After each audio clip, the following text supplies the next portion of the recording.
kerana berkesempatan untuk sama-sama menghadirkan diri untuk bacaan Yasin, Tazkirah dan Tazkirah pendek mingguan. Yang berbahagia Puan Syahidah, Pengetua Sekolah SMK Puteri Wilayah, yang dihormati barisan guru-guru penolong kanan, guru-guru dan pelajar sekalian. Kita akan hadiahkan bacaan Yasin kepada Allahyarham Muhammad bin Abdal atau Ayuni 3 Aisyah, keluarga Atikah, keluarga Syafiqah, keluarga Syifa, keluarga mertua Ustazah Samihah, Allahyarham Alias bin Yusuf, bapa Keadilah Yasmin 5 Aisyah, Allahyarham Samsukirno dan Hafiz Umayyah, ibu bapa Puteri 3 Fatimah, ayah Afina 1 Sumayyah, Acik Umi, pekerja pembersih sekolah meninggal pembersih sains sekolah, ayah Siti 2 Fatimah, Allahyarham Zaharuddin bin Slamet, atuk saudara Anis Sofia 5 Aisyah, Allahyarham Ahmad Suzaini bin Hashim, bapa sahabat Ainur 5 Aisyah, Allahyarham Zaini bin Muhammad Yusof, Pak Su Khadijah 5 Aisyah, Allahyarham Nuaimi binti Mazlin, sepupu Khadijah 5 Aisyah. Dengan ini, saya menjemput saudari Fatimah untuk memimpin bacaan Yasin kita pada malam ini. Dipersilakan. Bismillahirrahmanirrahim. Terima kasih kepada saudari Nurul Izzah sebentar tadi. InsyaAllah, sebelum kita mulakan bacaan Yasin kita pada malam ini, marilah kita bersama-sama membaca selawat sebanyak 10 kali dahulu. Allahumma salli ala sayyidina Muhammad. Allahumma salli ala sayyidina Muhammad wa ala ali sayyidina Muhammad. Allahumma salli ala sayyidina Muhammad wa ala ali sayyidina Muhammad.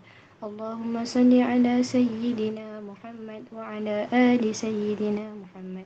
Allahumma salli ala sayyidina Muhammad wa ala ali sayyidina Muhammad.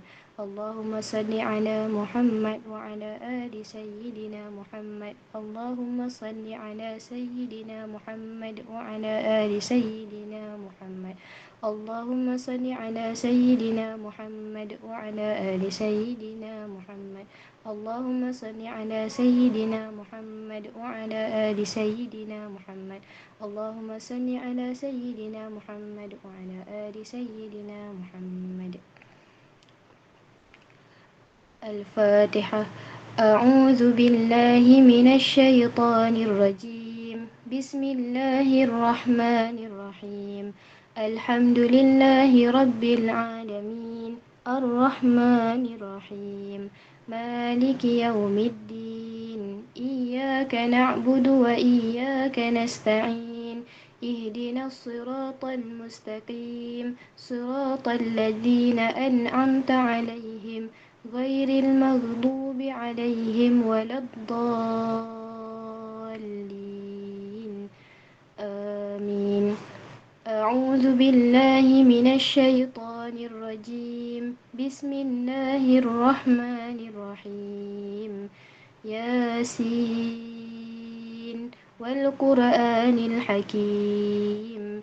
إنك لمن المرسلين على صراط مستقيم. تنزيل العزيز الرحيم.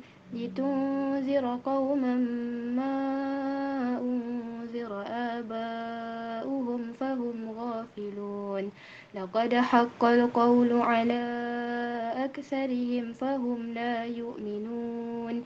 إنا جعلنا في أعناقهم أغلالا فهي إلى الأذقان فهم مقمحون. وجعلنا من بين أيديهم سدا ومن خلفهم سدا فأغشيناهم فهم لا يبصرون. وسواء عليهم أأنذرتهم أم لم تنذرهم لا يؤمنون. إنما تنذر من اتبع الذكر وخشي الرحمن بالغيب فبشره بمغفرة وأجر كريم. إنا نحن نحيي الموتى ونكتب ما قدموا وآثارهم وكل شيء أحصيناه في إمام واضرب لهم مثلا أصحاب القرية إذ جاءها المرسلون إذ أرسلنا إليهم اثنين فكذبوهما فعززنا بثالث فقالوا إنا إليكم مرسلون قالوا ما أنتم إلا بشر مثلنا وما أنزل الرحمن من شيء إن أنتم إلا تكذبون قالوا ربنا يعلم إنا إليكم لمرسلون وما علينا إلا البلاغ المبين قالوا إنا تطيرنا بكم لئن لم تنتهوا لنرجمنكم وليمسنكم منا عذاب أليم قالوا طائركم معكم أئن ذكرتم بل أنتم قوم مسرفون وجاء من أقصى المدينة رجل يسعى قال يا قوم اتبعوا المرسلين اتبعوا من لا يسألكم أجرا وهم مهتدون وما لي لا أعبد الذي فطرني وإليه ترجعون أأتخذ من دونه آلهة إن يردني الرحمن بضر لا تغن عني شفاعتهم شيئا ولا ينقذون إني إذا لفي ضلال مبين إني آمنت بربكم فاسمعون قيل ادخل الجنة قال يا ليت قومي يعلمون بما غفر لي ربي وجعلني من المكرمين وما أنزلنا على قومه من بعده من جند من السماء وما كنا منزلين إن كانت إلا صيحة واحدة فإذا هم خامدون يا حسرة على العباد ما يأتيهم من رسول إلا كانوا به يستهزئون ألم يروا كم أهلكنا قبلهم من القرون أنهم إليهم لا يرجعون وإن كل لما جميع لدينا محضرون وآية لهم الأرض الميتة أحييناها وأخرجنا منها حبا فمنه يأكلون وجعلنا فيها جنات من نخيل وأعناب وفجرنا فيها من العيون ليأكلوا من ثمره وما عملته أيديهم أفلا يشكرون سبحان الذي خلق الأزواج كلها مما تنبت الأرض ومن أنفسهم ومما لا يعلمون وآية لهم الليل نسلخ منه النهار فإذا هم مظلمون والشمس تجري لمستقر لها ذلك تقدير العزيز العليم والقمر قدرناه منازل حتى عاد كالعرجون القديم لا الشمس ينبغي لها أن تدرك القمر ولا الليل سابق النهار وكل في فلك يسبحون وآية لهم أنا حملنا ذريتهم في الفلك المشحون وخلقنا لهم من مثله ما يركبون وإن نشأ نغرقهم فلا صريخ لهم ولا هم ينقذون إلا رحمة منا ومتاعا إلى حين وإذا قيل لهم اتقوا ما بين أيديكم وما خلفكم لعلكم ترحمون وما تأتيهم من آية من آيات ربهم إلا إلا كانوا عنها معرضين وإذا قيل لهم أنفقوا مما رزقكم الله قال الذين كفروا للذين آمنوا أنطعم من لو يشاء الله أطعمه إن أنتم إلا في ضلال مبين ويقولون متى هذا الوعد إن كنتم صادقين ما ينظرون إلا صيحة واحدة تأخذهم وهم يخصمون فلا يستطيعون توصية ولا إلى أهلهم يرجعون ونفخ في الصور فإذا هم من الأجداث إلى ربهم ينسلون قالوا يا ويلنا من بعثنا من مرقدنا هذا ما وعد الرحمن وصدق المرسلون إن كانت إلا صيحة واحدة فإذا هم جميع لدينا محضرون فاليوم لا تظلم نفس شيئا ولا تجزون إلا ما كنتم تعملون إن أصحاب الجنة اليوم في شغل فاكهون هم وأزواجهم في ظلال على الأرائك متكئون لهم فيها فاكهة ولهم ما يدعون سلام قولا من رب رحيم وامتازوا اليوم أيها المجرمون ألم أعهد إليكم يا بني آدم أن لا تعبدوا الشيطان إنه لكم عدو مبين وأن اعبدوني هذا صراط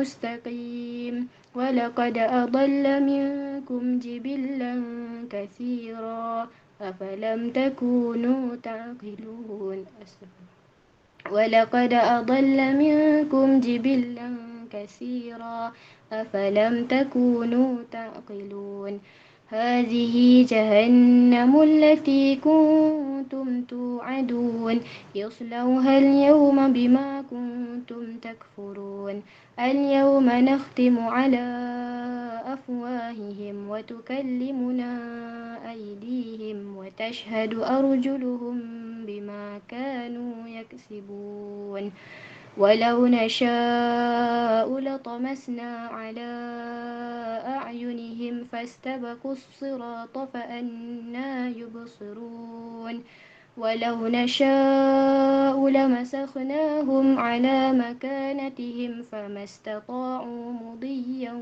ولا يرجعون ومن نعمره ننكسه في الخلق أفلا يعقلون وما علمناه الشعر وما ينبغي له إن هو إلا ذكر وقرآن مبين لينذر من كان حيا ويحق القول على الكافرين أولم يروا أنا خلقنا لهم مما عملت أيدينا أنعاما فهم لها مالكون وذللناها لهم فمنها ركوبهم ومنها يأكلون ولهم فيها منافع ومشارب أفلا يشكرون واتخذوا من دون الله آلهة لعلهم ينصرون لا يستطيعون نصرهم وهم لهم جند محضرون فلا يحزنك قولهم إنا نعلم ما يسرون وما يعلنون أولم ير الإنسان أنا خلقناه من نطفة فإذا هو خصيم مبين وضرب لنا مثلا ونسي خلقه قال من يحيي العظام وهي رميم قل يحييها الذي أنشأها أول مرة وهو بكل خلق عليم الذي جعل لكم من الشجر الأخضر نارا فإذا أنتم منه توقدون أوليس الذي خلق السماوات والأرض بقادر على أن يخلق مثلهم بلى وهو الخلاق العليم إنما أمره إذا أراد شيئا أن يقول له كن فيكون فسبحان الذي بيده ملكوت كل شيء وإليه ترجعون صدق الله العظيم أعوذ بالله من الشيطان الرجيم بسم الله الرحمن الرحيم الحمد لله رب العالمين حمدا يوافي نعمه ويكافئ مزيده يا ربنا لك الحمد كما ينبغي لجلال وجهك وعظيم سلطانك اللهم صل وسلم على سيدنا محمد صلاة تنجينا بها من جميع الأهوال والآفات وتقضي لنا بها جميع الحاجات وتطهرنا بها من جميع السيئات وترفعنا بها عندك أعلى الدرجات وتبلغنا بها أقصى الغايات من جميع الخيرات في الحياة وبعد الممات وعلى آله وصحبه وسلم تسليما كثيرا برحمتك يا أرحم الراحمين اللهم بحق ياسين والقرآن الحكيم وبمن اخترته بالرسالة والنبوة والولاية والهداية إلى صراط مستقيم وبجميع ما جاء به منك جبريل تنزيل العزيز الرحيم وبخواص الحروف والأسماء تامات وبما أظهرت في الوجود لكل موجود من الآيات البينات وبخفي لطفك المفرج عن كل مهموم ومحزون المنفس عن كل مظلوم ومديون المخلص لكل مسجون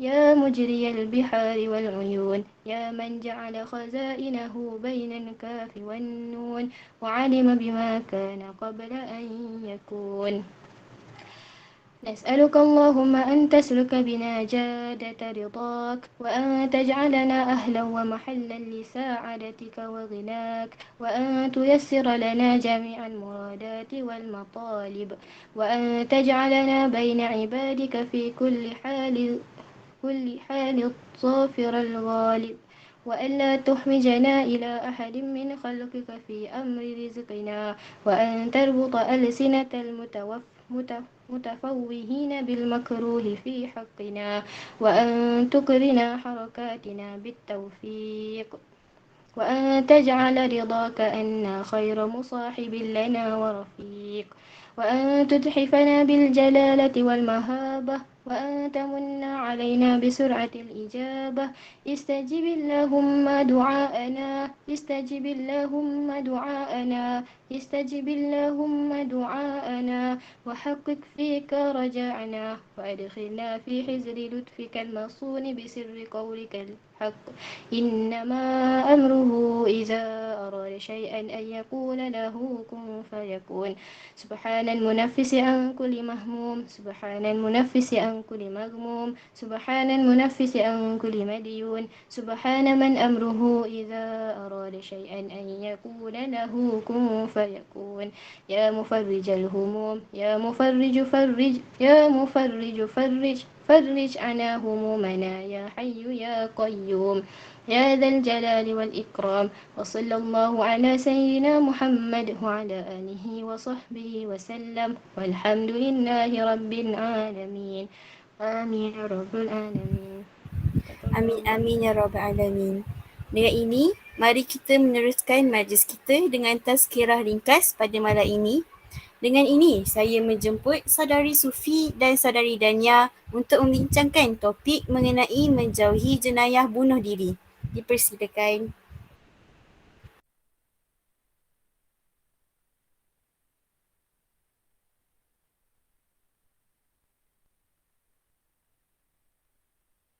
Bismillahirrahmanirrahim. Alhamdulillahirrabbilalamin. Wabihi nasta'in wa salatu wassalamu ala rasulillah wa ala alihi wa sahbihi ajma'in. Assalamualaikum warahmatullahi ta'ala wabarakatuh. Jadi seperti yang hadirin semua tahu, malam ini tajuk tazkirah ringkas kita ialah menjauhi jenayah bunuh diri. Jadi saya akan kupaskan sedikit apa itu bunuh diri. Okay. Pandemik COVID-19 ni dah menyebabkan ramai sangat orang kehilangan kerja, kelaparan, tiada tempat tinggal dan terpaksa bergantung kepada sumbangan makanan untuk makan. Situasi ini menyebabkan ramai sangat orang pilih bunuh diri tu untuk selesaikan masalah dia. Okay, dekat sini pun saya dah bagi tahu. Okay, bunuh diri tu apa? Bunuh diri tu adalah satu perbuatan bunuh diri dengan kita harap dapat selesaikan semua masalah. Mengikut statistik, kes-kes yang melibatkan cubaan membunuh diri atau mangsa yang telah meninggal dunia mencatatkan peningkatan sebanyak 20% pada tahun 2020 berbanding tahun sebelumnya iaitu tahun 2019. Tahun ni pula 2021 daripada bulan Januari hingga bulan Mei dah meningkat jadi 468. Nampak tak banyaknya peningkatan je kat situ. Walaupun 20% je. Jadi sekarang ni ada PDRM cakap cara bunuh diri yang kerap berlaku berdasarkan statistik kebanyakannya yang pertama adalah menggantung diri sendiri iaitu sebanyak 75.1%. Yang kedua, terjun bangunan 13.6%. Dan yang ketiga, minum racun 5.7%. Okey. Saya akan kongsikan satu hadis riwayat Bukhari mengenai dengan bunuh diri. Okey, an Abi Hurairah radhiyallahu anhu qala Rasulullah alaihi wasallam man qatala nafsahu bihadidatin fahadidatuhu fi yadihi yatawajja'u biha fi batnihi fi nari jahannam khalidan fiha abada. Wa man syariba samman faqatala nafsahu fahuwa yatahassahu fi nari jahannam khalidan mukhalladan fiha abada. Wa man yataradda min jabalin faqatala nafsahu fahuwa yataradda fi nari jahannam khalidan mukhalladan fiha abada. Yang bermaksud daripada Abu Hurairah radhiyallahu daripada Abu Hurairah radhiyallahu anhu berkata bahawa Rasulullah sallallahu alaihi wasallam bersabda, sesiapa yang membunuh diri dengan menggunakan besi dengan tangan, maka tangannya akan melukai perutnya sendiri dengan besi itu di neraka Jahannam dan ia akan kekal di dalamnya selama-lamanya. Seterusnya, dia cakap lagi, sesiapa yang membunuh diri dengan cara minum racun, maka ia akan terus meminum racun itu di neraka Jahannam dan ia akan kekal di dalamnya selama-lamanya. Seterusnya dia cakap lagi, sesiapa yang terjun dari bukit untuk membunuh diri, maka ia akan terus terjun terus terjatuh di neraka Jahannam dan ia akan kekal di dalamnya selama-lamanya. Dekat dalam hadis ni dia dah highlightkan 3 benda. Yang pertama, haram bunuh diri dengan gunakan besi, minum racun, terjun dari bukit dan ataupun apa-apa cara sekalipun. Jadi kalau kita tak guna 3 cara yang di-highlightkan dalam hadis ni, kalau kita guna apa-apa cara sekalipun lah, macam contohnya kita terjun sungai ke, macam tadi bukit sungai ke, macam cara lain lah. Tak bermakna kita akan lari daripada balasan yang setimpal dengan apa yang kita buat. Maksudnya bunuh diri itulah. Dan yang kedua, orang yang bunuh diri ni dia akan melakukan perkara yang sama yang dilakukan untuk bunuh diri di akhirat nanti. Dalam hadis riwayat Bukhari dan Muslim, An Thabit ibn Dhahakin radhiyallahu anhu, anin Nabi sallallahu alaihi wasallam qala, man qatala nafsahu bi syai'in udzabin bihi yaumal qiyamah yang bermaksud daripada Thabit bin Dhahaki radhiyallahu anhu bahawasanya Rasulullah sallallahu alaihi wasallam bersabda, sesiapa yang membunuh diri dengan sesuatu cara pada hari kiamat kelak, dia akan disiksa dengan cara seperti itu pula. Dah jelas dah dekat hadis tu. Kalau kita tak guna tiga cara dalam hadis ni pun, guna cara lain sekalipun, kita akan buat benda yang sama juga dekat akhirat nanti. Dan yang ketiga, sesiapa yang bunuh diri akan kekal dalam neraka jahanam selama-lamanya. Oleh itu, berdasarkan perkongsian ringkas saya tadi, saya akan simpulkan, saya akan ambil daripada surah Al-Baqarah ayat 195. A'udzu billahi minasyaitonir rajim. Wala tulqu biaidikum ila tahlukati. Yang bermaksud, dan janganlah kamu sengaja mencampakkan diri kamu ke dalam bahaya kebinasaan. Dengan ini saya akan serahkan kepada sahabat saya Diana Batrisha untuk meneruskan perkongsian kita pada malam ini. Assalamualaikum warahmatullahi taala wabarakatuh. Yang dihormati barisan guru-guru dan yang dikasihi dan dirindui sahabat-sahabat, adik-adik semua. Semoga semua berada dalam keadaan sihat sejahtera insya-Allah. Amin. Okey. Tadi Saudari Sufi telah menerangkan sedikit dan telah sharekan kita sedikit hadis mengenai bunuh diri. Bunuh diri ni kita boleh dikategorikan sebagai jenayah lah. Sebab maybe peratus kat Malaysia tak banyak, tapi kalau di luar negara kalau kita tengok statistik boleh dikatakan boleh dijadikan satu jenayah bunuh diri lah.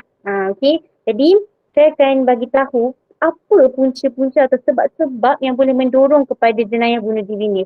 Yang pertama tekanan emosi yang keterlaluan sehingga menyebabkan hilang kewarasan, akal fikiran dan mengambil jalan tingkat dengan membunuh diri itu dapat menyelesaikan masalah.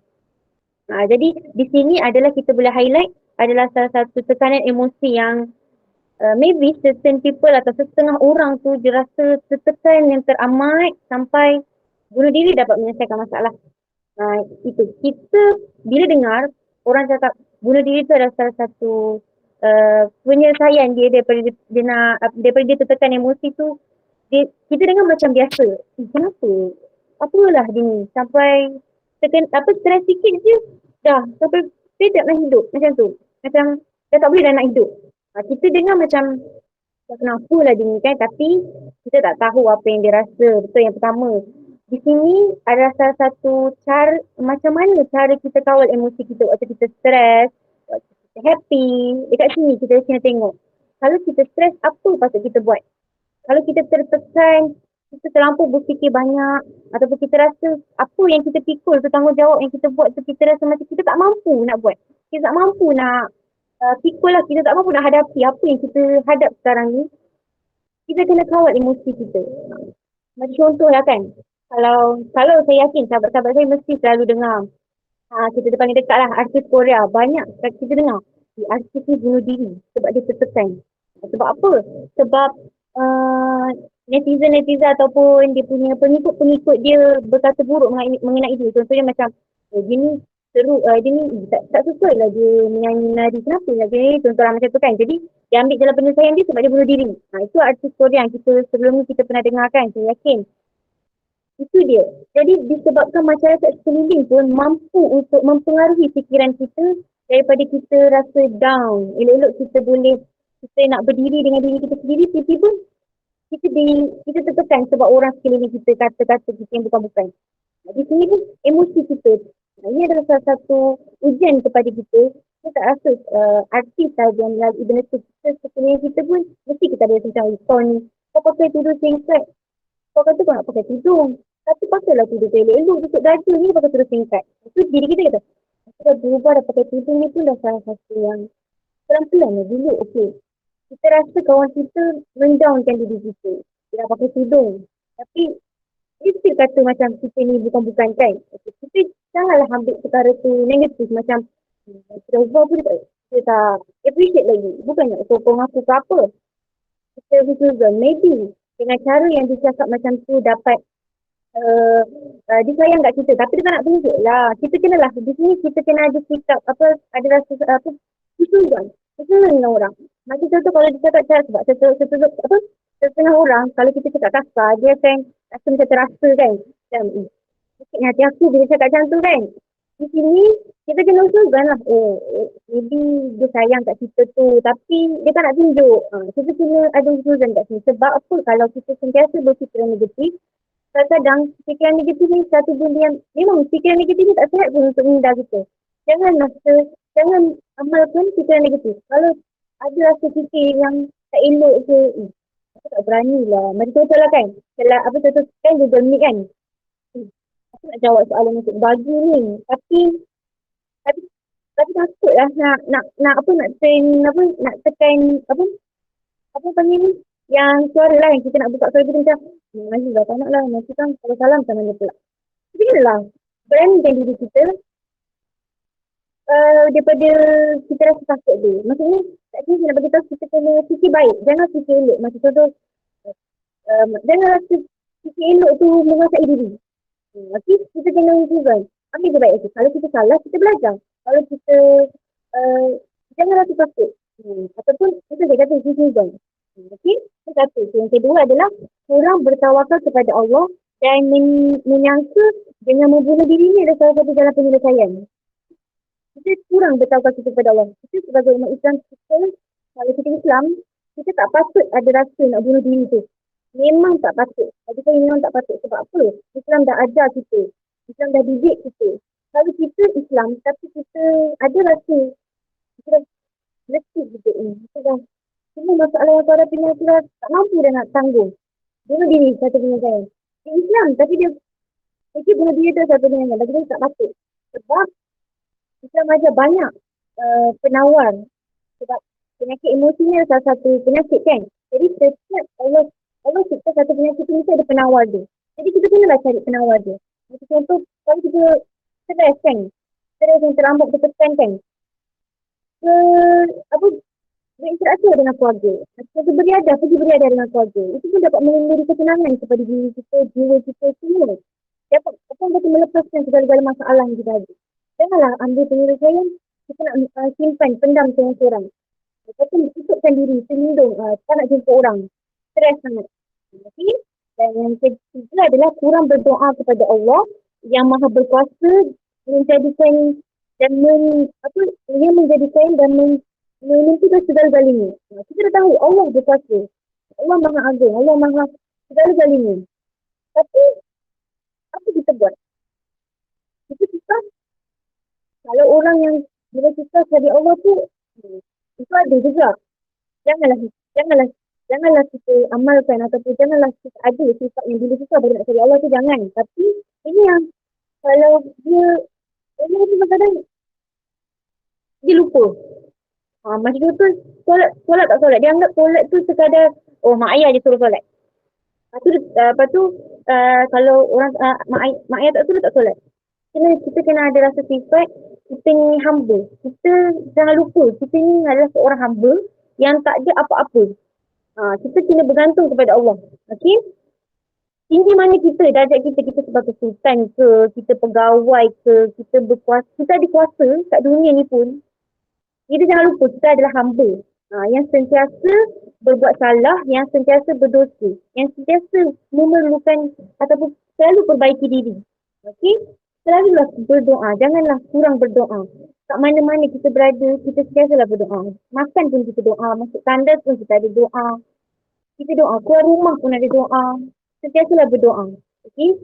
Seterusnya adalah tidak memohon pertolongan daripada pihak yang bertanggungjawab untuk membantu menyelesaikan masalah. Contohnya, kat sekolah kita ada kaunseling.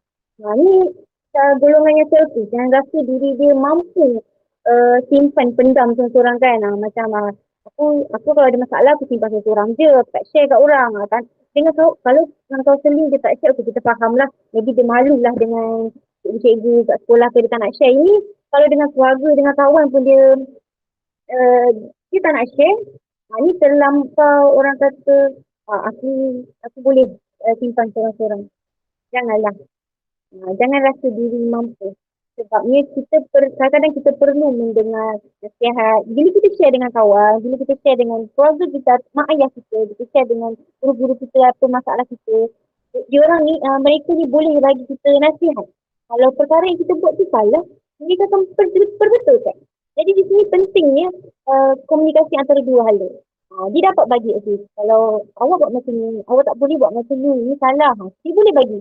Kalau apa yang kita buat tu betul, dia, okay, awak dah buat betul, maybe awak kena menyusun lah, maybe dia salah faham apa yang awak sedang terangkan tu lah. Masalah kita hadapi tu lah kan. Okay? Jadi di sini pentingnya kita berkomunikasi. Kalau kita rasa, kalau sekarang ni kita ada rasa simpan tu lebih baik daripada cerita, sebenarnya bagus. Ada baiknya kita menyimpan sesuatu perkara tu. Tetapi kita tengoklah, kita kena tengok pada situasi. Kalau kita memerlukan pandangan orang yang berpengalaman, janganlah anggap diri kita ni dah bagus sangat, dah pandai sangat. Kita kena dengar pendapat orang. Dan yang terakhir adalah keimanan yang kurang mantap akan menyebabkan diri mudah dikuasai oleh syaitan yang mendorongnya untuk membunuh diri. Syaitan pun boleh boleh jadi salah satu punca daripada kita nak bunuh diri ni. Jelah asalkan dia kata, kalau tak mampu, kau bunuhlah diri. Kalau tak mampu, kau bunuhlah diri. Cakap kata. Lepas tu kita pun, aku dah tak boleh dah, aku dah bunuh diri lah. Aku tak boleh bunuh diri lah, serah dia macam tu. Kita tak boleh lah, kita kena lah. Apa orang kata, lawan syaitan. Walaupun kita tahu, kita tahu bisikan ke apa, kalau dah terlintas dah bunuh diri tu, tak jaga lah. Astagfirullahaladzim. Muhasabah diri balik. Kita tengok diri kita balik. Jangan sesekali rasa nak yang saya kalau kita perasa, kalau dulu yang apa, kalau bunuh diri banyak cara kan, macam tadi saya kata dalam hadis kan, minum racun lah, sebagainya lah kan. Kalau dalam drama yang kita tengok, maka ubat tidur lah. Ubat tidur betul tak nak hidup lah. Maka ubat tidur yang banyak, terus. Bagus. Itu tak boleh lah. Jangan jadi macam tu. Jangan terlampau ikutkan drama. Dunia dulu. Okay? Kita realiti berbalik kepada Sang Pencipta kita. Macam mana kita dah ada masalah macam mana je. Kalau kita sakit dan kita berdoa kan, lepas tu barulah kita ikhtiar. Kita belajar usaha dan tawakal. Nak berjaya kan. Kita juga lah kalau kita ada hadapi masalah. Kalau ada masalah yang kita hadapi tu macam kita rasa misalnya hadapi dulu. Tak hadapi, lepas tu nak kata susah. Apa susah? Jadi kena hadapi dulu. Hadapi, lepas tu rasa macam kenapa tak selesai masalah ni? Lari. Apa jumpa sebabkan masalah ni? Sorry. Apa yang boleh selesaikan masalah ni? Saya tak berjumpa. Doa kepada Allah, permudahkan sekali urusan. Sebab Allah telah sebaik-baik perancang. Allah yang menentukan segala-galanya. Okay? Itu adalah antara sebab-sebab yang boleh mendorong pada jenayah lah. Orang balik antaranya tekanan emosi. Lepas tu kita kurang. Kita punya bonding dengan Sang Pencipta kita kurang. Jadi kita dengar bonding mak dengan anak kan. Ayah dengan anak kan. Ini bonding juga dengan Pencipta. Tapi kita juga lah kalau kita ada bonding dengan mak ayah kita. Kita kena ada bonding dengan kita punya Pencipta kita juga. Iaitu Allah. Kalau kita punya hubungan kita dengan Allah pun gitu-gitu je. Tak jadi juga. Itu yang ada banyak masalah. Hidup tak tenang. Semua tak tenang. Kita kena cinta dengan Allah tu, sayang dengan kita. Bila kita ada rasa cinta, setiap masa kita akan bahagia dengan Allah. Jadi hadirkan cinta, bertambahkan banyak cinta kita dengan Allah. Macam mana kita cinta dengan kat manusia, macam mana cinta kat mak ayah kita, kita sayang dekat mak ayah kita, apa kita buat? Kita jaga hati mereka, sentiasa berbuat baik, membantu. Itu adalah salah satu langkah-langkah untuk kita menunjukkan bahawa kita cinta dekat mak ayah kita kan. Dengan Allah, solat, berdoa, sentiasa melakukan amal ibadah yang Allah sendiri dah kata dalam Al-Quran yang dia suka. Yang macam mana? Kita dah tahu kan? Kita buat. Jangan dah tahu, hai, bye-bye. Jangan macam tu. Dah tahu, buat. Amalkan salah satu amalan hidup kita. Okay? Seterusnya adalah kepentingan menjaga kesihatan rohani dan jasmani. Salah satu pentingnya, rohani dengan jasmani ni, pentinglah untuk daripada hindarkan diri daripada jenayah bunuh diri ni. Okay. Rohani ni apa? Rohani ni dalaman, jasmani ni luaran. Pertama, melahirkan keimanan yang teguh dalam diri muslim supaya dapat memandu diri ke jalan yang benar. Siratal mustaqim. Yang benar. Okay. Di sini, kita kenalah sentiasa lahirkan iman kita. Sebab setiap hari iman kita bukan kalau hari ni kita buat baik, lepas tu iman kita bertambah. Tidak. Kita setiap masa iman kita ni ada pasang surut je. Okay. Sebab kita manusia selalu berbuat silap dan tak sempurna. Jadi kita janganlah, semalam aku dah baik, mesti iman iman aku static je. Jangan kan. Iman kita kadang-kadang kita pun tak perasan iman kita ni dia dekat mana. Dia dah kritikal nak dah habis iman ke ataupun dia kritikal banyak. Tapi biasanya kritikal banyak tu dia tak lama. Jadi kita kena buatkan iman selalu pulihkan diri kita. Itu muhasabah diri. Okay, yang kedua adalah membentuk personality Muslim yang unggul untuk menjadi contoh teladan kepada orang lain. Kenapa penting ni jaga rohani dengan jasmani? Sebab apa? Satu keajaiban dia adalah kita dapat menjadi contoh teladan kepada orang sekeliling kita. Kalau tak banyak, kalau bukan sekeliling satu dunia, orang di sekeliling kita pun kita dapat menjadi contoh. Contoh dia apa? Contoh lah kan. Satu contoh, kita nampak kawan aku ni kan, dia kena jaga adik dia, lepas tu dia kena hadir kelas, lepas tu dia kena sini kerja rumah dia kena buat. Tapi janganlah dengan homework banyak cikgu bagi, tapi macam mana dia dapat menyelesaikan masalah dia? Kenapa dia tak stres? Sedangkan aku ni macam tu pun aku dah stres, aku tak boleh dah. Itu pun nasib baik aku ada bidik, aku ada mak yang boleh bantu. Tapi kenapa dia boleh maintain positif, dia boleh maintain happy, relax je dia. Kenapa? Dia tengok apa amal ibadah dia, apa perilaku dia yang membuatkan dia sentiasa berada dalam keadaan yang dia happy, dia suka, positif lah kan. So, di sini kita tengok. Dia solat tak tinggal. Dia solat duha. Dia hormat guru, dia hormat ibu bapa. Dia tak sakitkan hati orang sekeliling dia. Dia jaga hubungan dia tu. Di sini, dan yang paling penting, dia tak ada untuk menyempat orang, dia tak ada berfikir negatif dekat orang. Dia selalu be positif. Sentiasa hubungan. Itulah rahsia dia. Jadi, kalau kita dah tahu, apa kita buat? Contohilah dia. Sebab dia dapat jadi satu lambang untuk kita, idol lah untuk kita kan, idola yang mampu jadikan kita lebih baik. Contoh hidup. Kalau tak kawan, tengoklah. Manalah ibu bapa kita ke, guru-guru kita, artis-artis yang kita, ustazah-ustazah yang kita dapat, yang bagi kita semangat dan inspirasi. Yang bagi kita semangat dan inspirasi. Contoh hidup, okay? So, itu adalah antara kepentingan-kepentingan dan terakhir sekali adalah menjadikan tubuh badan sentiasa sihat dan tidak berpenyakit agar dapat melaksanakan tanggungjawab. Ini adalah jasmani. Yang betul-betul saya boleh bagi adalah riadah, bersenam. Pentingnya bersenam. Di sini pun kita kena bersenam lah. Kalau macam tahun pandemik kan, jadi orang yang tak ada treadmill kat rumah, dia tak ada tempat bersenam kat rumah, kita boleh ubah menjadikan, sebab bersenam ni dapat mengeluarkan peluh kan. Jadi kita buatlah yang seakan-akan mengeluarkan peluh. Sebagai contoh apa? Kita kemas rumah, keluar peluh tak? Keluarkan. Kita buatlah sebagai satu riadah kat kita.